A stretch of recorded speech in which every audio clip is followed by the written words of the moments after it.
जहां रूस में भी नए साल को जबरदस्त अंदाज में खुशामदीद कहा गया। रात के 12 बजते ही मॉस्को, सेंट पीटर्सबर्ग, कारान समेत दीगर शहरों में भरपूर आतिशबाजी का मुजाहरा किया गया।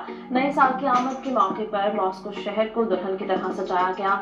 शाहराहों, पार्कों, इमारतें और रेड स्क्वायर के चारों इतराफ की इमारतों को रंग बिरंगी बरक़ी कुमकुमों से सजा दिया गया।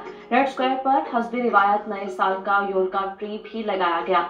बच्चों के लिए स्केटिंग के लिए खुसूसी इंतजाम करने के साथ साथ खाने पीने के स्टॉल्स भी लगाए गए। कोरोना वायरस की पाबंदियों के बावजूद शहरियों की बहुत बड़ी तादाद रेड स्क्वायर पर उमड़ आई और शानदार आतिशबाजी का नजारा किया।